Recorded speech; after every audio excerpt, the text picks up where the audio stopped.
je voudrais rappeler quelques pensées que le Seigneur a mises sur mon cœur. J'aimerais nous inviter à lire le psaume 50.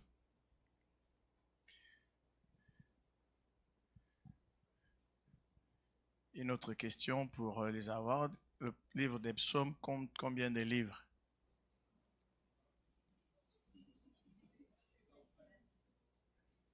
150. Et quel est le livre le plus long, le chapitre? Et il compte combien de versets?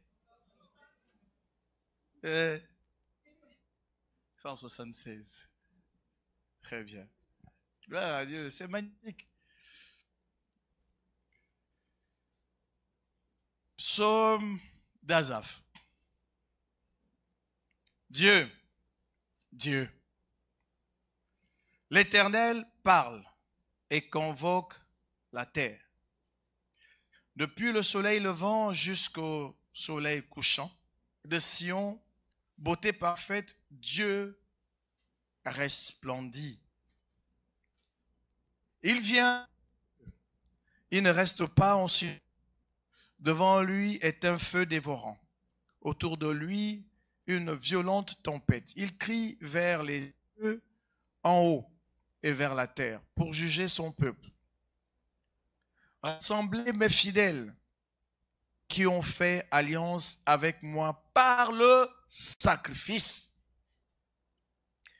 Et les cieux publieront sa justice, car c'est Dieu qui est juge.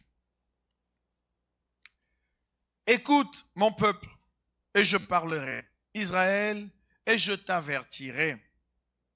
Je suis Dieu, ton Dieu. Ce n'est pas pour tes sacrifices que je te fais des reproches. Tes holocaustes sont constamment devant moi. Je ne prendrai pas de taureau dans ta maison, ni de bouc dans tes bergeries, car tous les animaux des forêts sont à moi. Toutes les bêtes des montagnes par milliers. Je connais tous les oiseaux des montagnes et tout ce qui se meut dans les champs m'appartient. Si j'avais faim, je ne te le dirais pas, car le monde est à moi et tout ce qu'il renferme. Est-ce que je mange la chair des taureaux? Est-ce que je bois le sang des boucs? Offre pour sacrifice à Dieu des actions de grâce et accomplis tes vœux envers le Très-Haut. Et invoque-moi au jour de la détresse. Je te délivrerai et tu me glorifieras. On va s'arrêter là. Amen. Amen. Quel beau texte. Le titre du message, je l'ai voulu court, mais je l'ai fait long. Premier culte. Parce que j'aime lire la Bible et ça prend du temps de lire la Bible. Ça prend du temps, mais c'est oh combien bénéfique de lire la Bible. Il n'y a pas un seul livre qui soit comparable à la parole de Dieu pour donner la vie, la force et l'espérance. Ton cœur et non pas ton argent. Ton cœur et non pas ton argent. Asaph était un chantre agréable à l'Éternel. C'était le chef des chantres de Dieu. C'est lui qui a écrit ce psaume. Et il commence par Dieu, Dieu, l'Éternel. Il parle et il convoque la terre. Mais il parle pour faire un reproche. Il parle pour dire à Israël, ce n'est pas pour tes sacrifices que je te fais des reproches. Ce texte semble nous indiquer que le Seigneur voyait bien la libéralité de son peuple. Il voyait comment ce peuple pouvait donner avec joie. Un peuple qui offrait des sacrifices et des holocaustes. Dieu dit, ils sont constamment devant moi. Mais ce que le Seigneur dit au verset 9, c'est que désormais, il ne prendrait plus de taureau, ni de bouc. Le Seigneur se manifeste une certaine frustration, un mécontentement. Et ce mécontentement est dû au fait que les Israélites semblaient avoir laissé de côté l'essentiel. Il dit ceci, offre pour sacrifice à Dieu des actions de grâce et accomplis tes vœux envers le Très-Haut. En réalité, cela semble être le grief, le reproche que le Seigneur fait à son peuple. Il dit à ce peuple, vous m'apportez des choses, des biens matériels. Mais je n'ai pas de problème avec ça. En réalité, si j'avais faim, je ne viendrais même pas vous dire, donnez-moi à manger. Je ne vous le dirai pas. Car tous les animaux des forêts sont à moi. Vos taureaux, ils sont à moi. Les vaches aussi sont à moi.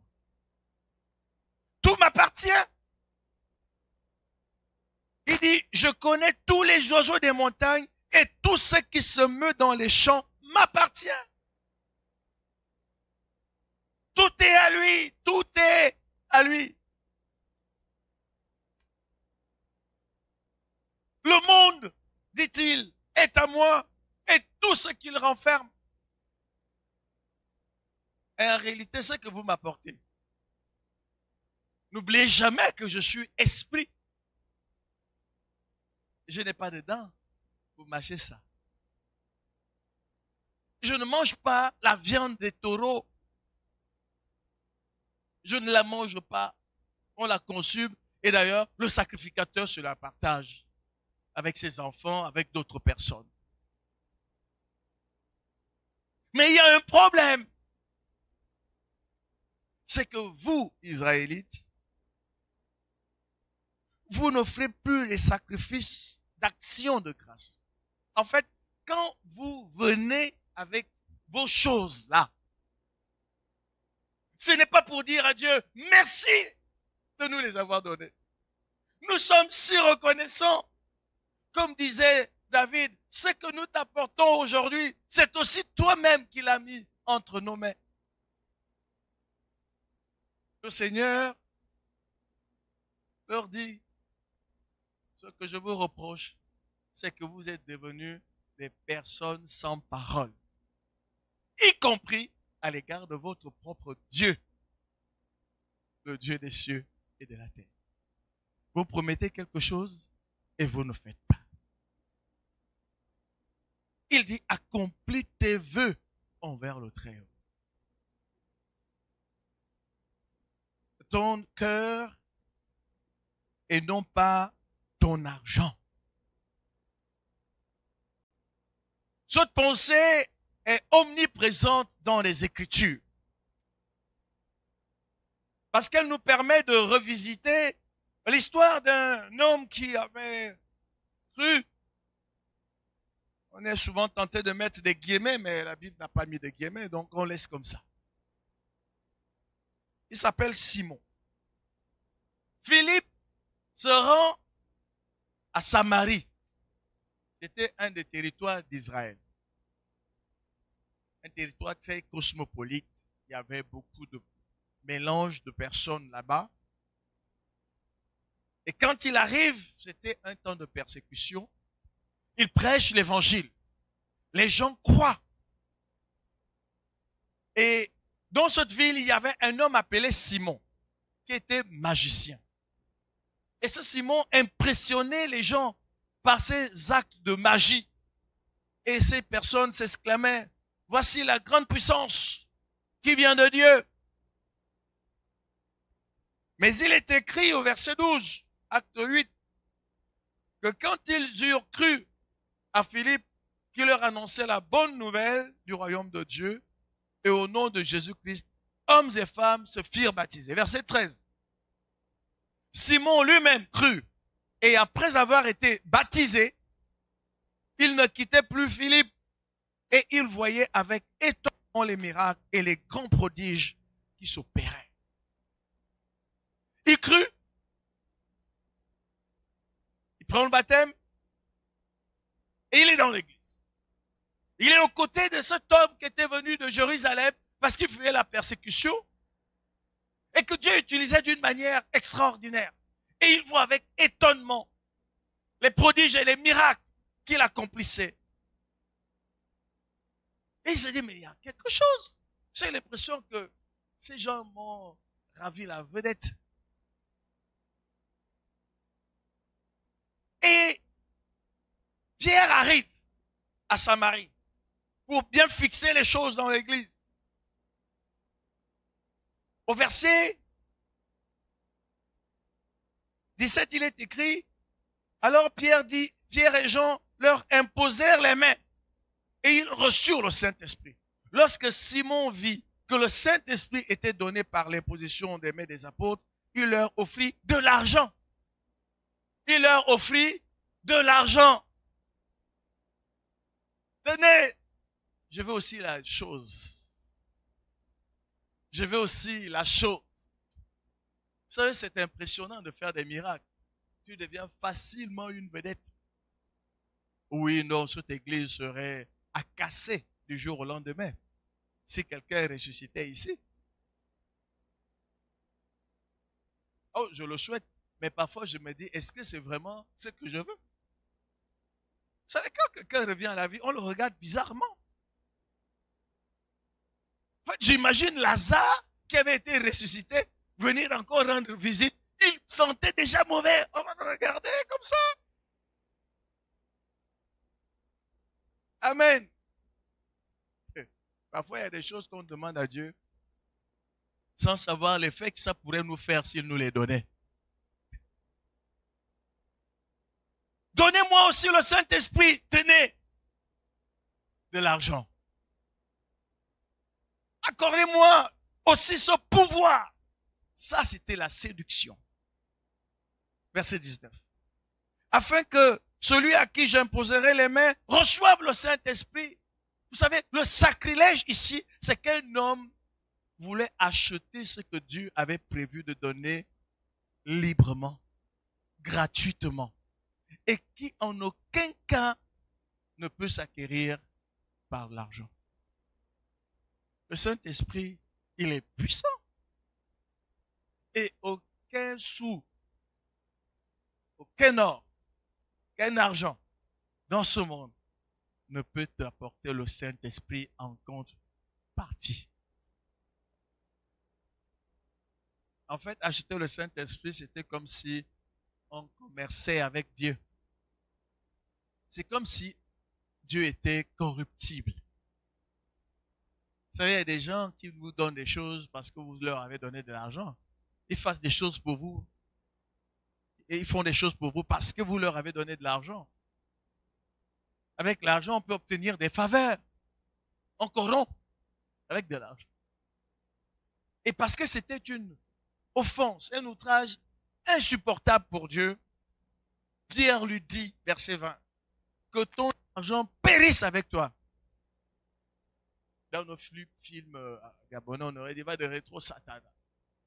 Allez, allez, allez, vengo, vengo, vengo.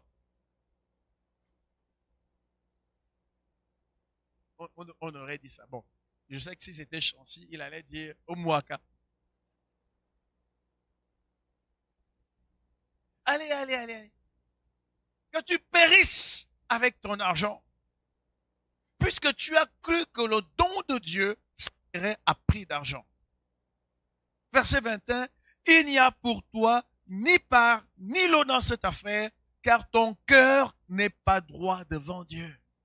Et ça devrait nous interpeller. Dans quelle disposition de cœur sommes-nous venus à Christ? Avec des calculs pour la vanité, parce qu'on a appris que Jésus rendait riche.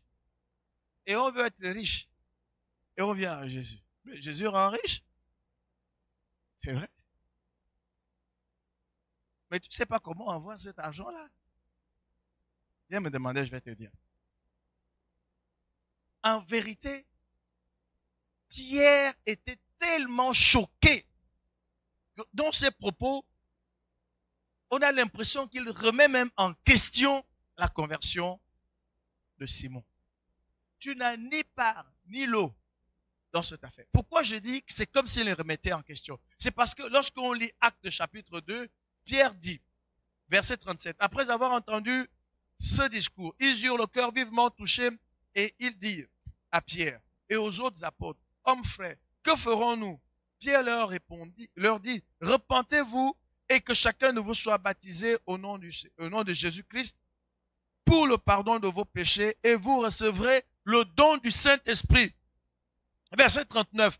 Car la promesse est pour vous, pour vos enfants et pour tous ceux qui sont au loin, en aussi grand nombre que le Seigneur notre Dieu les appellera. En fait, le don du Saint-Esprit était la promesse de Dieu pour tout ce que Dieu appelle au salut. Mais il dit à Pierre, à Simon, Pierre dit à Simon, il n'y a ni lot ni part pour toi dans cette affaire-là, dans l'affaire du Saint-Esprit que tu veux marchander. Il n'y a rien pour toi dedans. Et la suite de la conversation semble accréditer cette thèse. Est-ce que Simon était vraiment converti? Il est dit au verset 22, repens-toi donc de ta méchanceté et prie le Seigneur pour que la pensée de ton cœur te soit pardonnée s'il est possible. Car je vois que tu es dans un fiel amer et dans les liens de l'iniquité. Tu es dans les liens de l'iniquité. C'est-à-dire, tu es dans le péché en plein, lié par le péché. Là aussi, c'est très discutable par rapport à la conversion réelle de Simon. Parce que la Bible dit que Christ est venu pour nous délivrer de l'esclavage du péché. Or, Simon semblait encore être lié par le péché, donc Christ n'était pas encore vraiment dans sa vie. Il y a des conversions qui sont verbales. Il y a des conversions qui sont aériennes, superficielles. C'est un vernis de spiritualité. Parce qu'une âme véritablement convertie ne se comporte pas comme Simon s'est comporté. Quand Pierre lui dit, tu t'es mal comporté, Simon répond au verset 24, priez vous-même le Seigneur pour moi, afin qu'il ne m'arrive rien de ce que vous avez dit. Priez pour moi. On t'a déjà dit, mon ami, tu es dans de mauvais draps. Tu es enveloppé. Tu es dans les liens de l'iniquité. Prie le Seigneur pour qu'il te pardonne. Et tu dis à la personne, et pas n'importe laquelle, prie toi-même pour moi. Pour qu'il ne m'arrive pas ce que tu viens de dire. En fait, cet homme était prêt à donner de l'argent pour avoir l'Esprit Saint, mais pas son cœur. Le cœur était resté rebelle. Un cœur indocile. Un cœur désobéissant, méprisant, hautain, orgueilleux. Il n'était pas soumis à Dieu.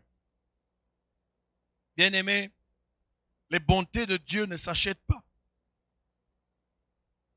Lorsque Naaman est allé vers Élisée pour lui remettre les présents, Élisée a refusé. Il a même refusé à 2 reprises. Naaman lui a dit, merci pour cette miraculeuse guérison.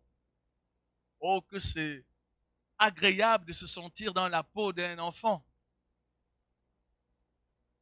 Il retourna vers l'homme de Dieu avec toute sa suite.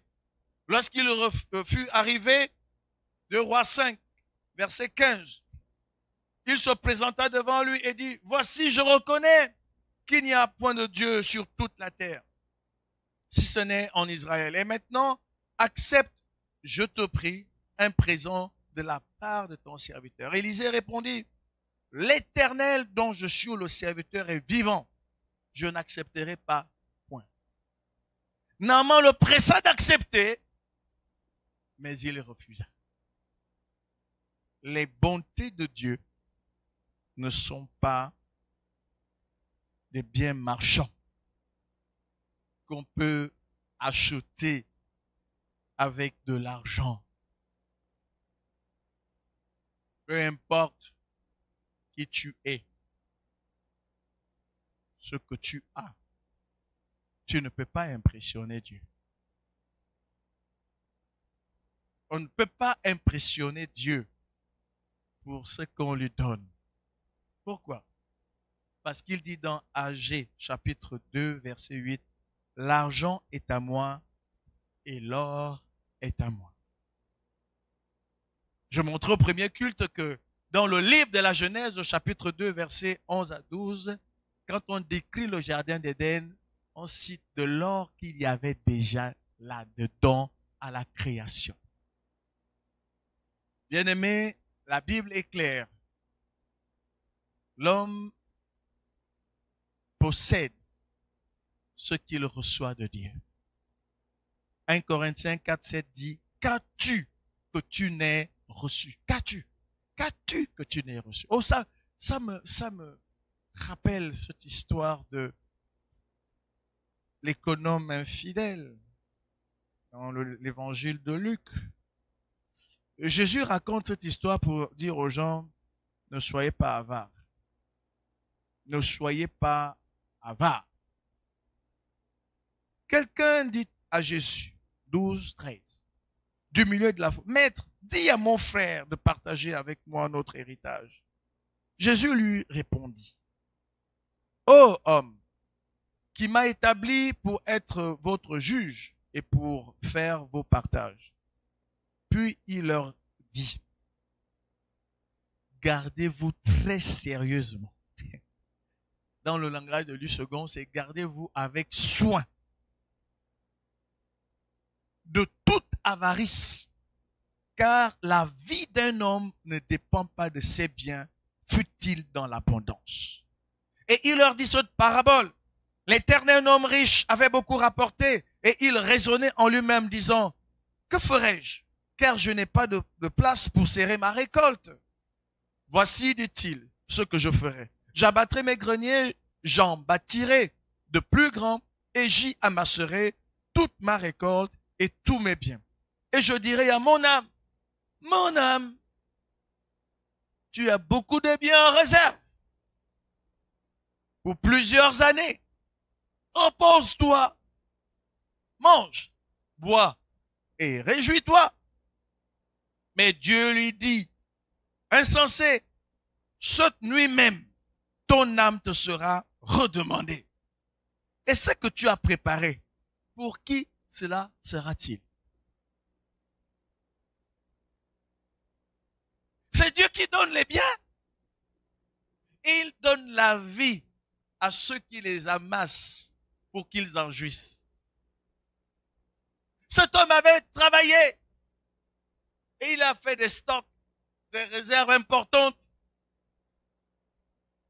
Il s'est dit, mon âme, réjouis-toi, mange, bois. Et il avait oublié qu'il n'était qu'intendant, temporaire, momentané. Et Dieu lui a dit, cette nuit même, tout ce que tu as amassé ne te profitera pas.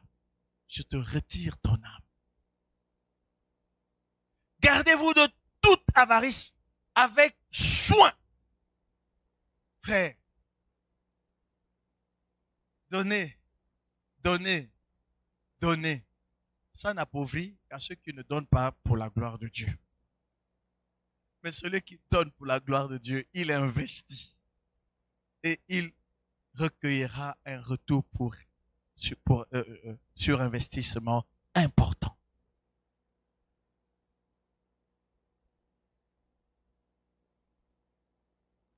Le Seigneur n'est pas impressionné.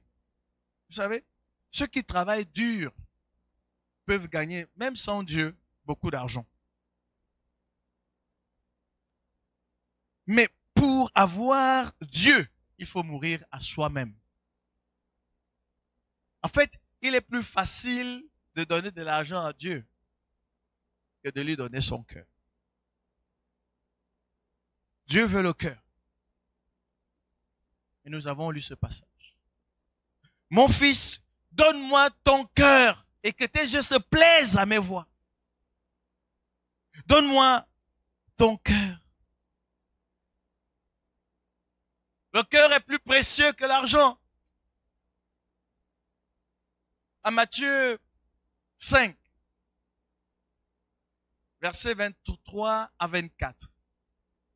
Jésus donne un avertissement important, du moins un conseil précieux à tous ceux qui apportent des biens à l'autel. Il dit ceci: si donc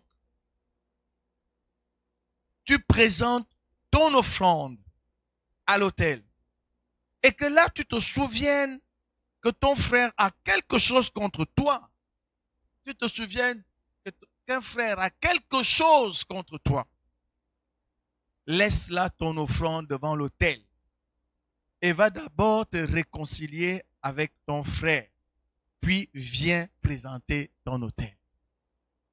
Ton cœur, et non pas ton argent. Tu apportes l'offrande parce que tu vois les autres venir devant. Mais qui t'a dit que Dieu, s'il avait besoin de quelque chose, il viendrait cogner à ta porte? Tout lui appartient. Nous l'avons lu dans le psaume 50.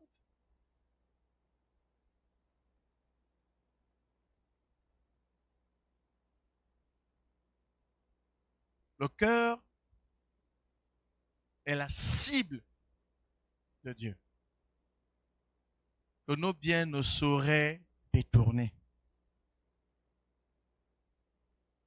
Dieu ne visera jamais ta poche s'il n'a pas touché ton cœur.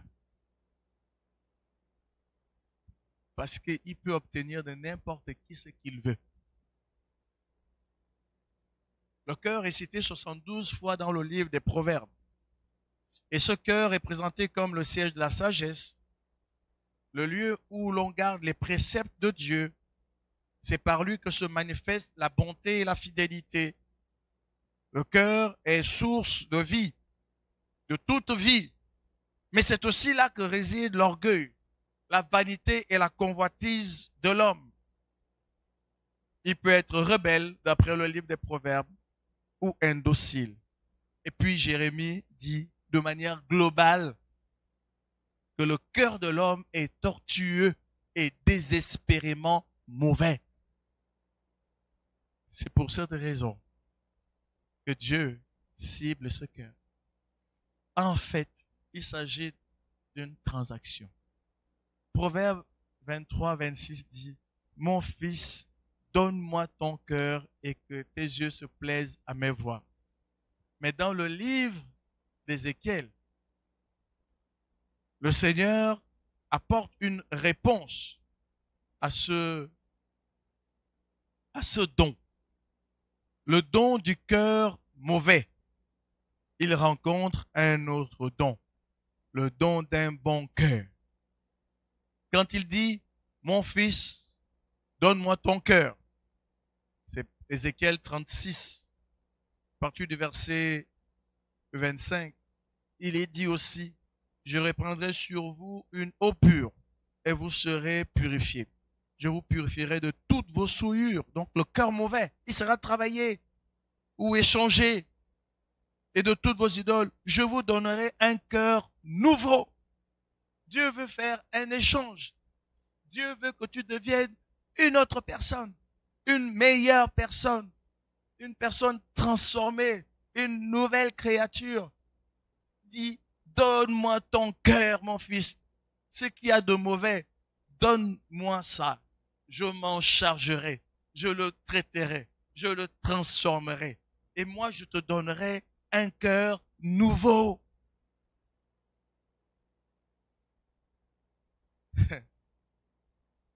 Cœur. On raconte l'histoire d'une femme insoumise à son mari. Cette femme, je ne sais plus laquelle, parce que l'histoire m'échappe un peu, mais j'ai retenu la chose d'une manière globale. Je sais pas, peut-être qu'elle ne voulait pas mettre la nourriture à table, elle trouvait que c'est trop lui demander, ou alors elle ne voulait pas déchausser son mari. Ils se sont présentés, vous ne déchaussez pas vos maris. Quand ils arrivent, ils s'asseyent au salon, vous leur enlevez les chaussures. Non, non. Vous-même.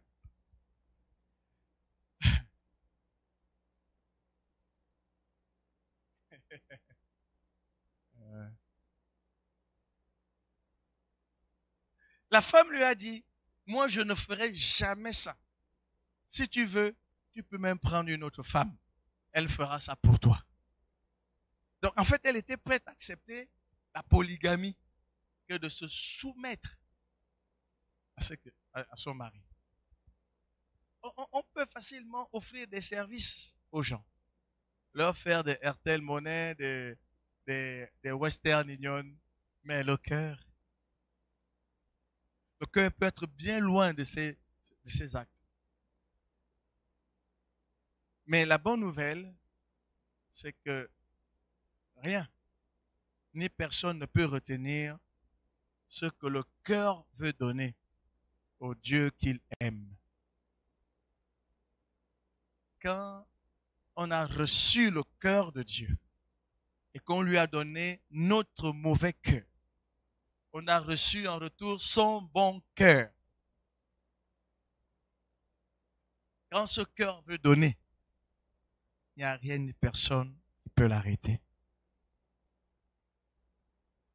Vous savez, le front du taureau, c'est juste un acte de foi et d'obéissance. Ce n'est pas autre chose que ça. L'année dernière, on a été pris par surprise et personne n'a été hospitalisé.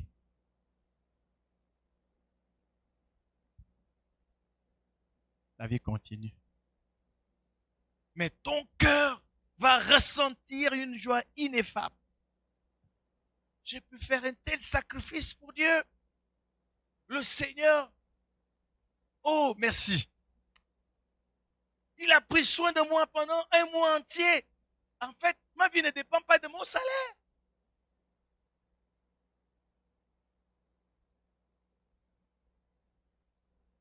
2 Corinthiens 8, c'est un texte que nous connaissons assez bien, du moins pour certains. C'est Paul qui écrit aux chrétiens de Corinthe. Et il rend témoignage des chrétiens d'une autre église de la Macédoine. Nous vous faisons connaître, frères, la grâce de Dieu qui s'est manifestée dans les églises de la Macédoine. Au milieu de beaucoup de tribulations qui les ont éprouvées, leur joie débordante et leur pauvreté profonde ont produit avec abondance de riche libéralité de leur part. Ils ont, je l'atteste, donné volontairement selon leurs moyens et même au-delà de leurs moyens. Nous demandons avec de grandes instances la grâce de prendre part à l'assistance destinée aux saints.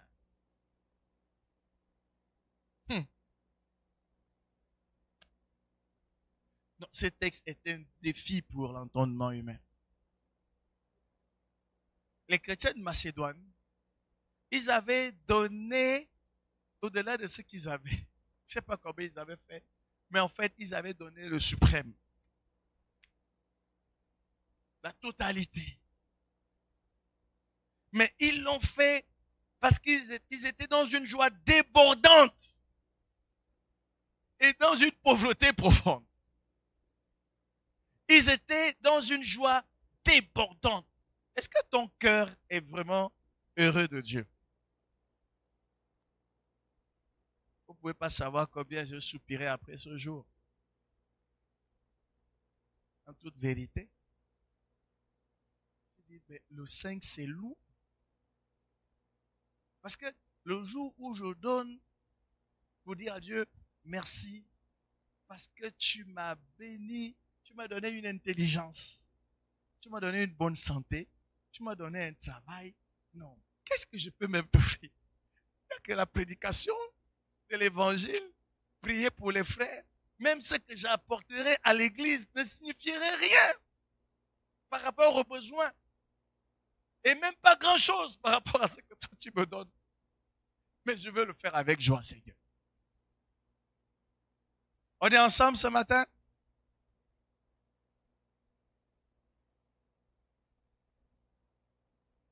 Ils ont donné au milieu d'une profonde pauvreté, mais parce que leur cœur était débordant de joie. Mais Paul dit, ils ont, je l'atteste, donné volontairement. Nous demandons donc avec insistance de prendre cela. Verset 5, et non seulement ils ont contribué comme nous l'expérions, mais ils se sont d'abord donnés eux-mêmes au Seigneur, puis à nous par la volonté de Dieu. Ils se sont d'abord donnés eux-mêmes au Seigneur. Frère, oh, notre église serait loin, loin. J'ai dit à Port-Gentil, cette année, on a 1/10 de l'offrande du taureau. On commence les travaux de l'église de Boué. Là. L'année prochaine, avec l'offrande du taureau, où on achète un terrain, où on commence les travaux de l'église de Port-Gentil, on prendra toujours la dîme de l'offrande du taureau. Le taureau, c'est le mâle de la vache. On a tous compris aujourd'hui, n'est-ce pas?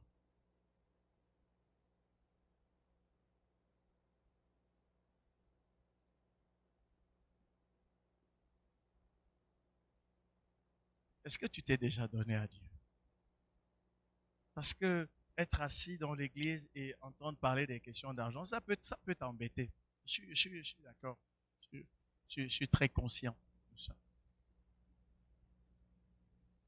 Mais ça heurte plus ceux qui n'ont pas encore compris l'importance de ce qu'on fait. J'ai raconté au premier culte que, en allant faire ma marche hebdomadaire hier soir, je suis tombé dans une marée humaine en Gongé. Je suis venu dire à ma femme, c'était époustouflant. Moi j'ai vu ça. Boum! On ne sait plus où mettre les pieds. Là, j'étais sur la route, sur la route. Et j'ai marché comme ça jusqu'au carrefour à Vorombam. Et je pense que la cohorte continuait même jusqu'au carrefour Jugi. Pendant que le prédicateur prêchait encore et que le stade était bondé de monde. Je me suis juste dit, ah, la logistique. Oui, c'est bien beau, hein. Il y en a qui se plaignaient. On est venu ici. Ils étaient forts pour venir nous prendre 5 avec les taxibus. Maintenant, on repart à pied. Des méchants hommes. Il y en a partout. On les écoute même. Tu as envie d'aller les étrangler.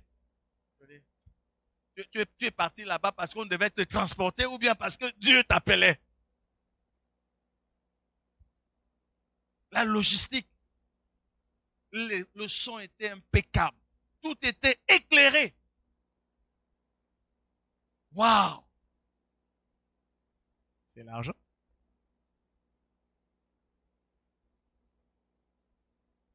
Mais ce n'est pas pour les gens qui n'aiment pas Jésus. Ce genre de choses-là. Vous comprenez? Si tu n'aimes pas Dieu, tu vas trouver difficile. L'argent que tu vas donner aujourd'hui, tu vas se retrouver dans la quincaillerie du monsieur qui est à côté de là où on fait les travaux. Ça ne va pas monter au ciel. C'est une affaire de cœur, frère. Cet argent ne va pas s'envoler. Il va se retrouver chez tous nos fournisseurs, sable, gravier, ciment, fer, etc. Main d'œuvre. Donc même entre les mains de ceux qui ne connaissent pas Christ, ils vont manger ça. Vous comprenez ce que... Il faut comprendre les enjeux. Mais il y a un niveau d'impact qui n'est possible que lorsqu'il y a un peuple qui est rempli de libéralité dans son cœur et qui sait que ce qu'on donne, ce n'est pas le montant, ce n'est pas la personne qui reçoit, ce ne sont pas ces coffres-là. C'est j'aime mon Dieu et je lui donne quelque chose qui me coûte. Je lui donne quelque chose dont il peut savoir que j'ai de la joie à lui donner. C'est tout. Celui-ci donnera 100, l'autre 1000, l'autre 10 000, l'autre, etc. Mais Dieu va toujours viser le cœur. C'est pourquoi il a dit à ses disciples, vous avez vu cette veuve? Elle a donné tout ce qu'elle avait. Elle a donné plus que tout le monde parce que les autres ont donné de leur superflu. Dieu n'a pas de don pour manger notre argent.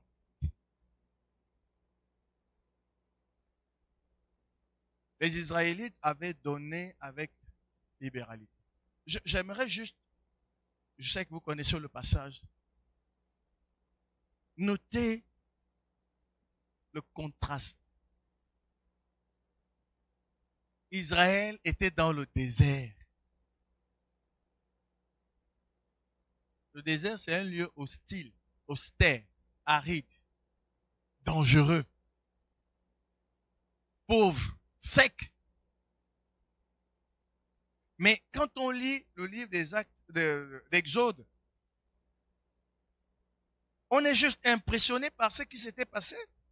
Quand Dieu avait dit à Moïse de construire le tabernacle,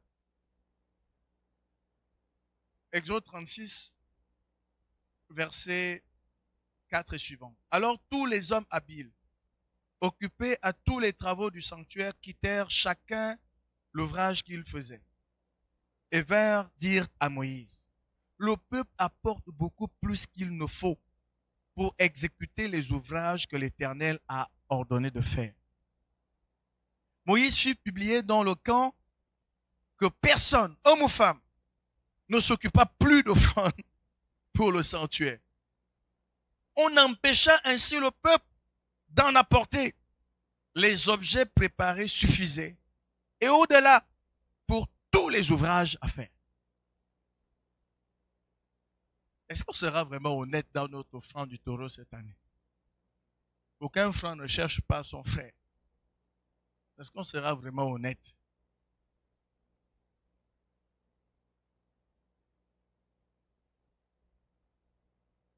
Ceux-ci étaient dans le désert. Et ils ont donné de manière à ce qu'il ne manqua rien. Tout suffisait.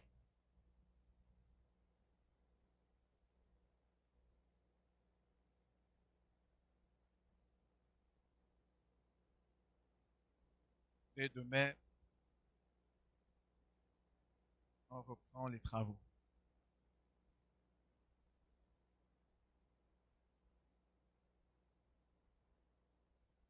Et ma prière, c'est que nous puissions voir enfin la forme de ce bâtiment. Et nous la verrons d'ici quelques jours. Certainement. David, je prends 5 minutes et je termine. C'est ma première conclusion. Si c'est la première, c'est que ça va. J'ai encore de la marge. Parce que quelqu'un dit qu'un bon évangéliste a 3 conclusions. En fait, il dit 3 fois pour terminer.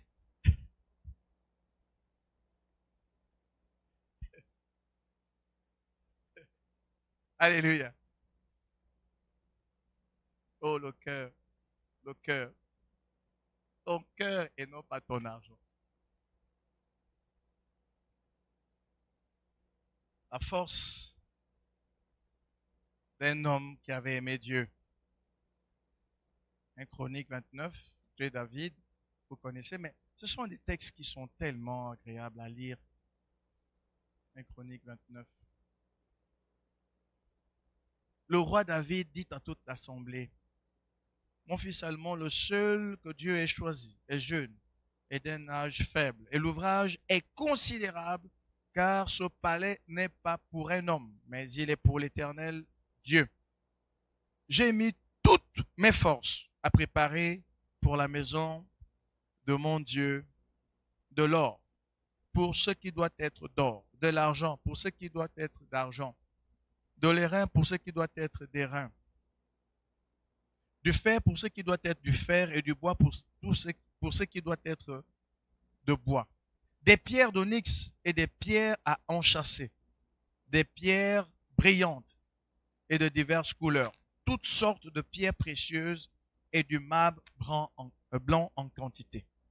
De plus, dans mon attachement pour la maison de mon Dieu, je donne à la maison de mon Dieu l'or et l'argent que je possède en propre, outre tout ce que j'ai préparé pour la maison du sanctuaire.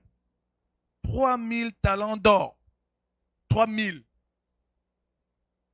d'or d'Ophir et 7000 talents d'argent épuré pour en revêtir les parois des bâtiments. Après, il dit au peuple, qui veut faire comme moi?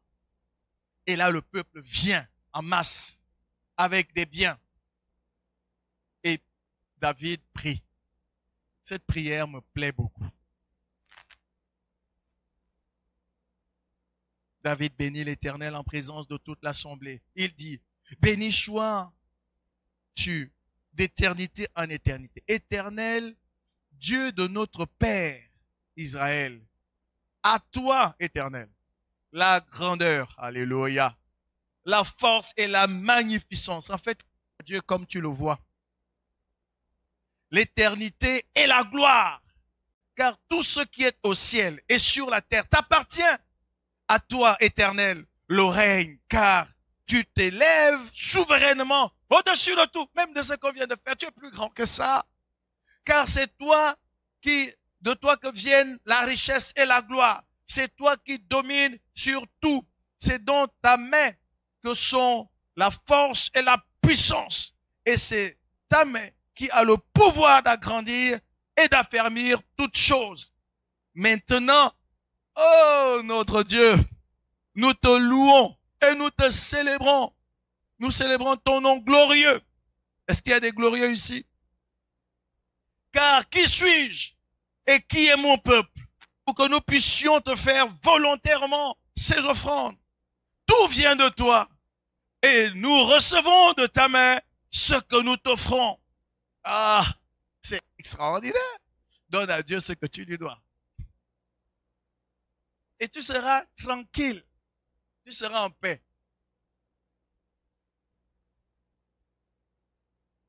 Amen. Est-ce que c'est un bon message?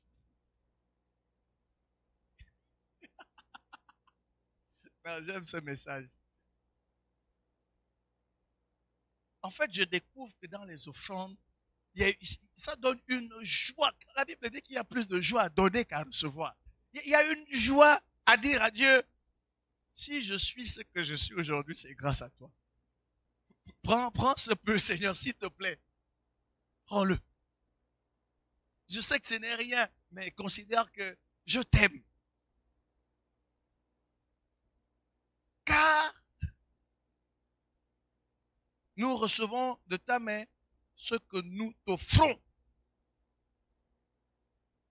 Nous recevons de ta main ce que nous t'offrons.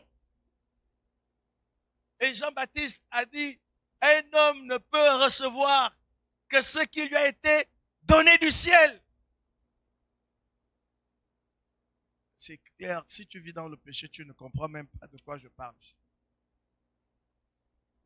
C'est vrai. Mais une vie consacrée comprend la profondeur de ses paroles. Ça, c'est David. Et il a eu un digne héritier. un débonnaire absolu. En fait, quand il s'agissait de lui, tout était dans la démesure.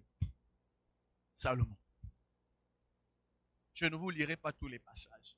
Mais le passage que j'ai partagé aux frères au premier culte, c'est 1 roi 3. 1 roi 3. La Bible dit, Salomon aimait l'Éternel. Il aimait beaucoup l'Éternel. Et après avoir, on va dire, été sauvé de la guerre fratricide avec guerre de trône, son frère Adonijah, il est établi par David. Et la Bible dit, Salomon aimait l'Éternel et suivait les coutumes de David, son père. Quand tu as un père qui donne, apprends à donner. Seulement, c'est sur les hauts lieux qu'il offrait des sacrifices et des parfums. Le roi se rendit à Gabaon pour y sacrifier, car c'était le principal des hauts lieux. Salomon offrit 1000 holocaustes sur le terre. L'holocauste, c'était un taureau qui était brûlé entièrement, en dehors de la peau, qui revenait au sacrificateur. Un taureau qui était tout le salaire du mois.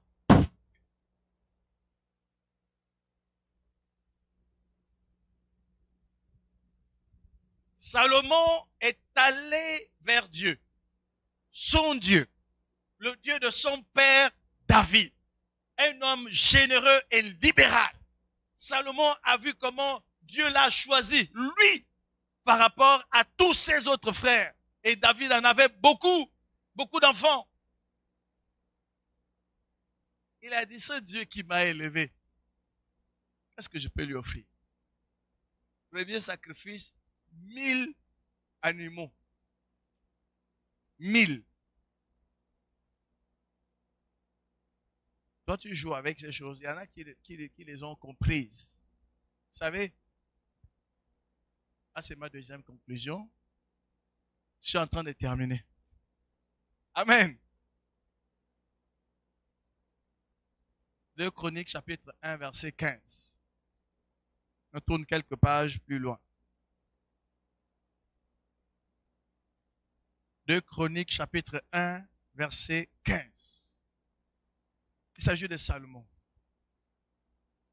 Le roi rendit l'argent et l'or aussi commun à Jérusalem que les pierres. Il y en a qui comprennent les choses. Le sacrifice que Salomon avait fait au début de son règne a fait qu'il soit un roi qui vivait dans l'abondance extrême. Il a rendu l'or et l'argent banal, comme si c'était des pierres. Et c'est par là que je fais ma troisième conclusion.